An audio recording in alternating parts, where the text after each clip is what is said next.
안녕하십니까, 신중규 목사입니다. 신중규 목사와 함께하는 마가복음 제55강입니다. 오늘 보면은 마가복음 10장 35절에서 45절의 말씀입니다. 이 말씀으로 진정한 의미의 오심이라고 하는 제목으로 함께 말씀을 나누도록 그렇게 하겠습니다. 여러분, 35절에서 45절의 말씀인데요. 제가 45절 한 절만 그렇게 읽도록 하겠습니다.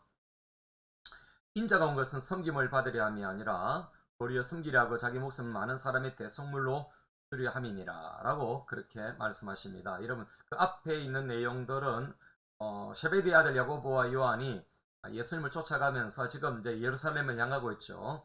그 예루살렘으로 향하는 여행 중에 예수님의 영광 중에 임하실 때 우리는 하나는 편에 하나는 저편에 그렇게 우리 형제들을 앉게 해달라라고 하는 그런 메시지이고, 예수님께서는 내가 마시는 자는 마실 수 있고 내가 받는 세례를 받을 수 있는 자, 즉 예수님의 십자가 사건을 말씀하시는 거죠. 그런 십자가에 너희들이 함께 할 수 있느냐, 그렇게 말씀하시면서 여러분, 마가복음의 가장 중심이 되어지는 키워드가 되어지는 45절의 말씀을 어뜸이 되고자 하는 그 종들, 그 제자들에게 예수님께서는 말씀하신 내용입니다. 자, 여러분, 우리가 이 본문을 보면서 우리 한 가지 먼저 이런 생각을 하고 또 점검을 하고 넘어가면 좋겠습니다. 우리 가치가 무엇일까라고 하는 것입니다. 무엇으로 교회는 구성되고 있을까라고 하는 이런 관점에도 우리가 좀 신경을 써서 볼 필요가 있는 것이지요.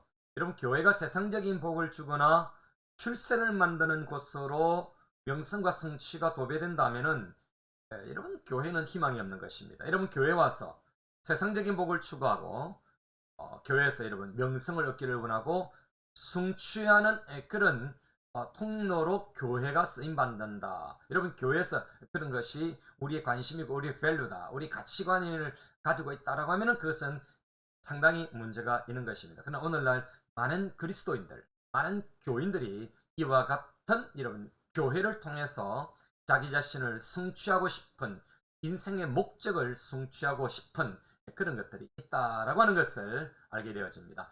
자, 여러분, 45절 주님 오신 목적, 우리에게 도전적인 메시지가 되겠는데요. 그 목적과 가치의 삶이 무엇일까? 여러분, 그것을 45절이 그렇게 말씀하고 계시는 것입니다. 예수님 오신 목적은 섬김을 받는 것이 아니다. 너희들처럼 첫째가 되고 싶은 거기에 있는 것이 아니다. 나는 바로 섬기리 하고 많은 사람을 대속물로 주려 왔다.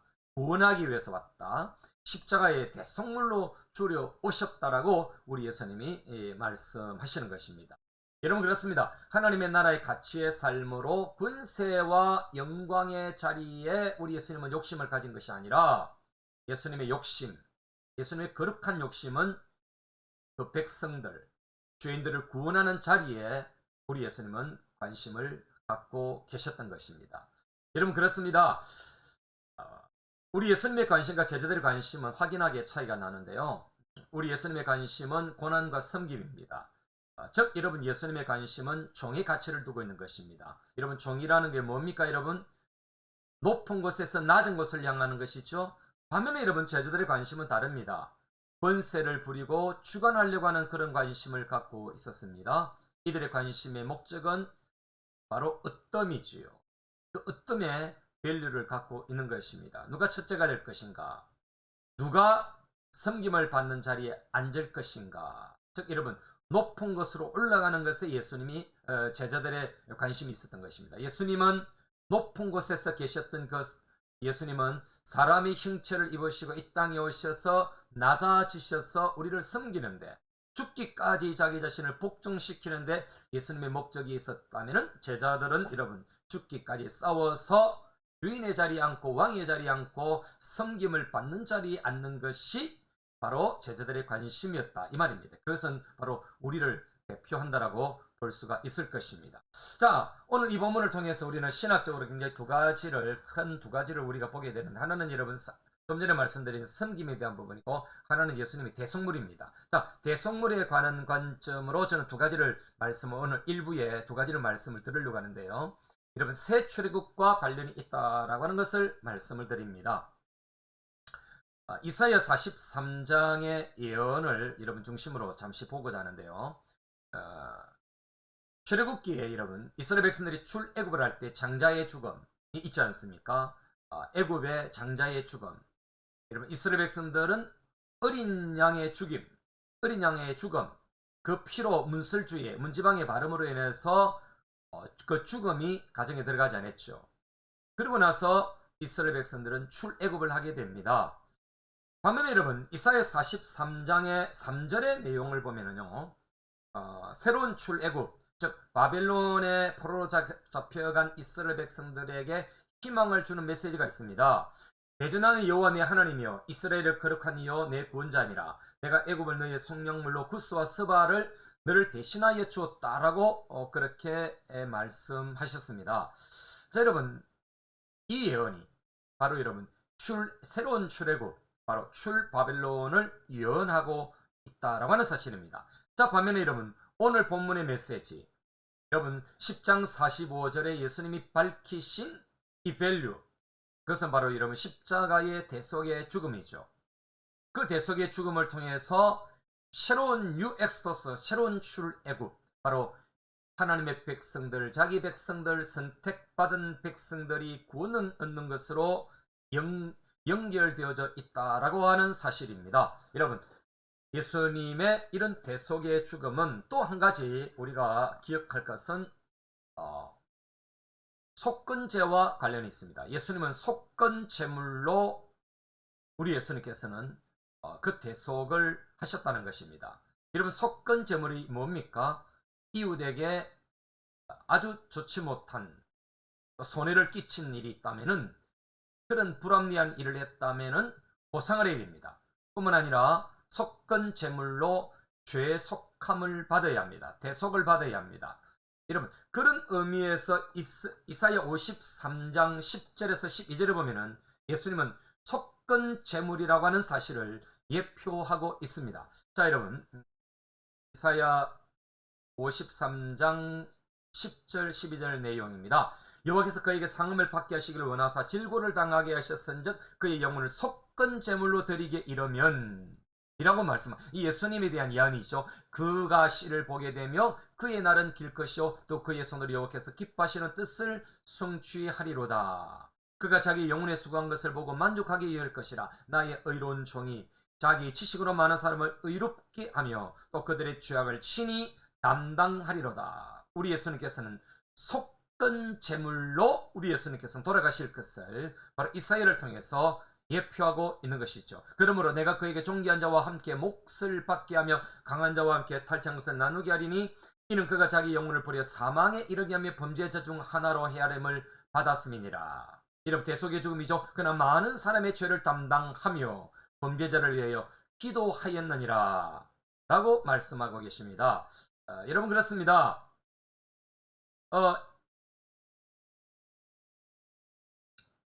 특별히 이제 우리가 기억할 것이 있는데요. 이 속건제물과 관련된 레위기 14장에 보면은요, 나병 환자가 정결규례의 의식과 함께 속건제로 어린 순양을 속건제로 드렸습니다. 즉 내가 나병의 나음을 입게 되어졌을 때 제사장에 보이고 진찰을 받고 확정이 되어지면은 속건제물로 드렸는데 정결규례의 의식을 행하는 것이죠. 여러분 여기에 나병 환자가 깨끗함을 입는데 굉장히 중요한 제사가 속건제물입니다. 속건제물. 자 그렇다면은 제가 왜 이 말씀을 드리냐면요, 여러분 유대 전성에 보면은 이스라엘 백성들이 포로로 잡혀간 것을 무엇으로 생각했느냐면요, 외관에 손상을 입었다는 그런 의미에서 나병으로 그렇게 간주를 했습니다. 유대 랍비들이 말이죠. 자 그랬는데 나병이 나음을 깨끗하게 나음을 입는 것이 무엇이냐? 정결 의식이 뭐냐? 바로 여러분 속건제입니다. 속건제. 여러분 그렇다면은 이사야 53장은 바로 여러분 이스라엘 백성들이 나병에 걸렸는데, 바벨론의 포로로 잡혀가는 나병에 걸렸는데 이제 예루살렘으로 귀환하는 메시지가 이사야 53장 10절에서 12절에 바로 그것이 예표해 주고 있고 그것을 가르쳐 주고 있다는 것입니다. 즉 여러분 공동체에 편입되어지는 것, 즉 나병 환자가 공동체 편입하려면은 정결규례 의식에 속건제가 있는 것처럼 이스라엘 백성들이 마찬가지로 제물로 말미암아 아까 여러분 그 종의 속건제로 말미암아 이스라엘 백성들이 예루살렘에 귀환하게 되어지는 것을 말씀하고 있는 것이죠. 여러분 그것은 사실은 이스라엘 백성들에게만 그렇게 규정되어 있는 것이 아니라 여러분 이것은 바로 그의 백성들 우리들에게도 연관되어져 있는 것입니다. 여러분 이것을 위해서 여러분 마가복음 10장 45절은 그렇게 말씀하고 있는 것입니다. 인자의 온 것은 섬기림하고 많은 사람의 대성물로 조례한다. 여러분 속건제와도 관련이 있다라는 것입니다. 즉 이사야 53장 10절에서 12절의 성취로 영적 나병 환자인 우리를 하나님의 백성으로 편입시키고 삼으시는 데는 예수님의 이 대속의 죽음은 속건 제물로서 성취가 되었다라고 하는 사실을 우리는 깨달을 수가 있는 것입니다. 오늘 저는 일부러 여기까지 그렇게 보겠는데요. 여러분 크게 두 가지를 마가복음 10장 45절에서 크게 두 가지를 우리는 살펴보았습니다. 하나는 예수님은 종으로 오셨다라는 사실과 또 예수님께서는 바로 대속물로 오시는데 예수님의 그 대속물이라고 하는 것은 뉴 엑스더스 새로운 출애굽을 우리에게 주실 뿐 아니라 영적 나병 환자가 하나님의 백성으로 편입되어지고 하나님의 나라에 편입되어지는 이 사건이 예수님의 죽음과 관련이 있고 이 죽음을 통해서 우리는 여러분 영적 나병 환자에서 깨끗함을 입게 되어졌고 우리는 구속함을 받게 되어졌고 하나님의 나라의 백성으로 살게 되어졌고 하나님의 나라에 편입되어졌다라고 하는 이 사실이 마가복음 10장 45절을 통해서 우리에게 성취가 일어났다라는 것 우리가 이 혜택과 이 은혜를 누리게 되어졌다는 이 사실을 저와 여러분이 기억하고 한 주간 여러분들이 주님을 찬양하고 주와 함께 그리시는 그 주님을 기뻐시게 하는 삶이 되시기를 주님의 이름으로 축원합니다.